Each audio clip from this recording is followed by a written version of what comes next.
مساء الخير على الجميع. من خلال حرص قناتنا على تقديم كل ما هو مميز ومفيد، هنتكلم اليوم على غسالة يونيو اير 8 كيلو.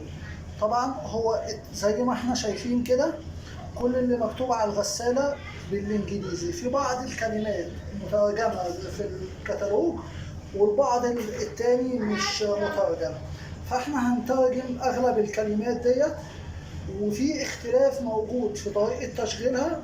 هنشرح الاختلاف دوت. طبعا الاختلاف اللي هو المفروض انا عندي في ده مفتاح البرجر اللي انا بختار منه البرامج ديت، والمفروض الوظائف كان يبقى ليها مفتاح تاني. لا، كان يبقى ليها مفتاح تاني. هو هنا عامل ايه؟ مخلي مفتاح واحد للبرجر وللوظائف بدل ما مفتاحين. فهنشرح ازاي ان احنا نختار نتعامل مع الاثنين. اول حاجه كالمعتاد اللي بنقوله دايما ان انا بحط الغسيل بتاعي لحد هنا اهوت، ما بملاش الغساله على الاخر. بفتش الملابس كويس عشان لو في عمله او اي حاجه ما تنزلش جوه الغساله. الغسيل بغسل مرتين في اليوم. في حالة إن أنا هغسل مرتين في اليوم يبقى مرة الصبح ومرة بالليل. طبعا طريقة التشغيل، أول حاجة الباور عندي أهو، بشتغل عليه، بدوس باور أوتوماتيك بيقول لي إن هو هيسحب 6 لتر مية. طب أنا دلوقتي هاجي أتعرف بالبرجام. هو هنا مرقم لي كل حاجة، بيقول لي 1 2 3 4 5. وعشان طبعا واحد بيستخدم مفتاح واحد للوظيفتين، مكمل الباقي 6 7 8 9 10. أول حاجة البرجر واحد بيقول لي اللي هو زجاج، يعني غسيل عادي. بعد كده 2 بيقول لي الملابس اللي هي الألياف الصناعية بتاعت الستاير والحاجات ديت. بعد كده 3 يعني سريع. 4 بطانية، وديت 8 كيلو، ما ينفعش يتحط فيها أي بطاطين غير بطانية تكون صغيرة 2 كيلو لوحدها بس بتاعت الأطفال. بعد كده آخر حاجة الديليكتي اللي هو الكتان، الملابس الصوف. تمام. ده بالنسبة للجزء دوت.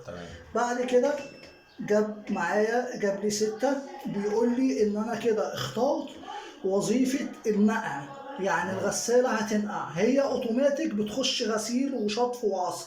لا، انا لو عايز ازود الاوبشن بتاع النقع، باجي من هنا من برجر بدوس لحد ما يجيب لي 6. جميل.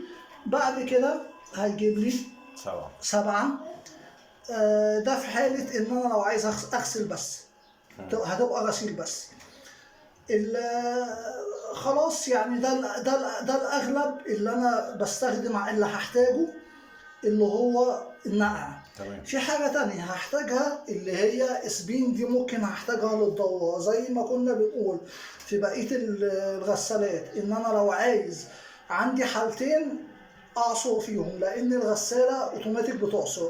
الحالة الاولى لو عندي غسيل لين او مبلول عايز احطه جوه الغسالة وانشفه. الحالة التانية لو انا مثلا عايز انهي البرنامج وعايز انهي البرنامج يدوي مش اوتوماتيك، بدوس عليه، بفضل ادوس هنا لحد ما بيجيب لي 8. وبعد كده بقوم جاي دايس ستار، هيظهر لي كده اهو 8 دقايق والغسالة هتقوم تنهي البرنامج لوحدها. كده احنا تعرفنا على البرجر وتعرفنا على الوظائف. طبعا هنا بيقول لي ان هو غسيل وشطف مع بعض، وهنا بيقول لي اللي هو رقم 10 شطف وعصر بس. على فكرة الحاجات ديت انا لو دوست عليها من خلال هنا وطلع لي رقم، في الحالة ديت الغسالة هتدخل تعمل الوظيفة دي بس مش هتعمل بقية الوظائف اوتوماتيك. هتعمل بقية الوظائف اوتوماتيك امتى؟ لما ادوس باور وبدء برنامج. هنا بقوم له بس ان انا عايز الاوبشن ده بس. طبعا مستوى المية، انا طبعا كربة المنزل او اللي بيغسل على الغسالة هو اللي بيختار. لو مثلا الكمية الكتيرة للملابس الحد اللي مسموح بيه بيجيب 6.